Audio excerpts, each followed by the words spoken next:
Tata IPL 2026ல நேற்று பார்த்தீங்கன்னா ஒரு பெரிய மேட்ச் நடந்தது. அது வந்து மும்பை வெர்சஸ் ஆர்சிபி நடந்தது. டாஸ் வின் பண்ண பாண்டியா நாங்கள் வந்து பவுல் பண்ணுறோம் அப்படின்னு சொல்லி ஒரு டெசிஷன் எடுத்தார். இந்த வருஷம் ஐபிஎல்ல வந்து இது ஒரு பெரிய வரவேற்பை வந்து எதிர்பார்ப்பையும் வரவேற்பையும் வந்து இது பண்ண தூண்டின ஒரு மேட்சாக தான் கருதப்படுது. காரணம் வந்து இந்த சைட் கோலி, அந்த சைட் ரோஹித், ரோக்கோ காம்போ அப்படின்றது தான் இங்கே ஒரு டேகாக இருக்குது. இதில் ஹர்திக் பாண்டியா உள்ளே வரவே இல்லை. இவர் ஹர்திக் பாண்டியான்னு சொல்கிறது இல்லை, ஆட்டிடியூட் பாண்டியான்னு சொல்கிறதுன்ற அளவுக்கு அவர் வந்து ஒரு ஆட்டிடியூட் வச்சுருக்காரு. இது எங்கே வெளிப்பட்டது அப்படின்னு பார்த்தீங்கன்னா, அவருடைய ஃபீல்ட் செட்டப் ஆகட்டும், இல்லை பவுலிங் ரொட்டேஷனாக இருக்கட்டும், இவங்க இவங்க டீம் பவுல் பண்ணும்போதே ரோஹித் சர்மா வந்து அவருடைய அதிருப்தியை வெளிப்படுத்துகிற மாதிரி பல ரியாக்ஷன்ஸ் வந்து நம்ம பார்த்துருந்தோம்.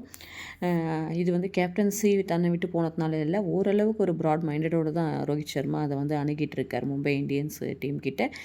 ஏதோ ஒரு ரூதர்ஃபோர்டுடைய ஒரு இதுனால நேற்று வந்து ஒரு டீசெண்டான ஒரு தோல்வியை தழுவுனாங்க மும்பை இந்தியன்ஸ். ஆனால் வந்து இவங்க 2 பேருக்குள்ளான அந்த ஃபைட் வந்து எல்லா இடத்துலையும் வந்து டீமுக்கு பேக் ஃபயர் ஆகிற மாதிரி தான் இருக்குது. காரணம் என்னென்னு பார்த்தீங்க அப்படின்னா, ரோஹித் சர்மா 13 பாலுக்கு 19 ரன் அடிச்சும் போதே வந்து தசைப்பிடிப்பு, அதனால் வெளில போயிட்டோம் அப்படின்னு சொல்லிட்டு ஒரு இது வந்து சொன்னாங்க. ஆனால் காரணம் வந்து அதுவாக இருக்கிறதுக்கான வாய்ப்புகள் வந்து ரொம்ப குறைவு.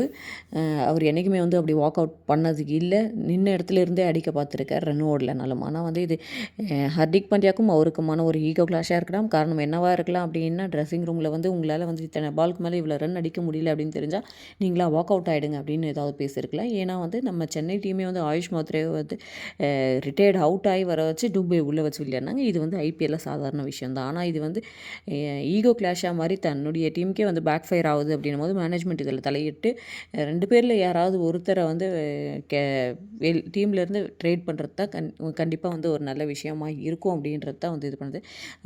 ஹர்திக் பாண்டியாவுக்கு எக்ஸ்பீரியன்ஸ் இருக்கா, ரோஹித் சர்மாவுக்கு எக்ஸ்பீரியன்ஸ் இருக்கான்னா ரோஹித் சர்மாவுக்கு தான். ஹர்திக் பாண்டியா ஒரு கப் குஜராத்துக்கு வாங்கிட்டாருன்றதுக்காக ரோஹித் சர்மாவை வந்து அவங்க இது பண்ணுறது சரியாக இருக்கவே இருக்காது. ஸோ ஹர்திக் பாண்டியா வரும் மேட்சுகளில் தன்னுடைய ஆட்டிடியூடை வந்து கழட்டி வச்சுட்டு உக்காந்தாருன்னா கண்டிப்பாக மும்பை இந்தியன்ஸ்க்கு நல்லதாக இருக்கும். இல்லாட்டி சிஎஸ்கேவும் எப்படி வந்து பாட்டம் ஆஃப் த டேபிளில் இருக்காங்களோ அந்த மாதிரி மும்பை இந்தியன்ஸ் இருக்க வேண்டியது தான் அப்படின்றது தான் இது மூலிமா தெரிய வருது. அது போதாதுன்னு சூரியகுமார் யாதவ் இருக்கார், அப்புறம் பும்ரா இருக்காங்க. இவங்க எல்லாருமே சீனியர்ஸ். எல்லா விஷயமும் வந்து டீமுக்கு பலத்தை சேர்க்கணும். ஆனால் இது வந்து பலவீனமாக இருக்குது. காரணம் என்னென்னா, அவங்களுக்குள்ள கேப்டன்சி இதுவா இல்லை ஃபீல்ட் செட்டப்பில் ஏதாவது மனஸ்தாபம் வருதா அப்படின்றத மேனேஜ்மெண்ட் தான் தலையிட்டாகணும். கடப்பாறை டீம் கடப்பாறையாக இருக்கணுமா இல்லை குண்டூசியாக இருக்கணுமான்றதை அவங்க தான் முடிவு பண்ணி ஆகணும். அடுத்த அப்டேட்டோட வர நம்ம சேனலை சப்ஸ்கிரைப் பண்ணிக்கோங்க. இந்த வீடியோ பிடிச்சிருந்தால் லைக் பண்ணுங்கள்.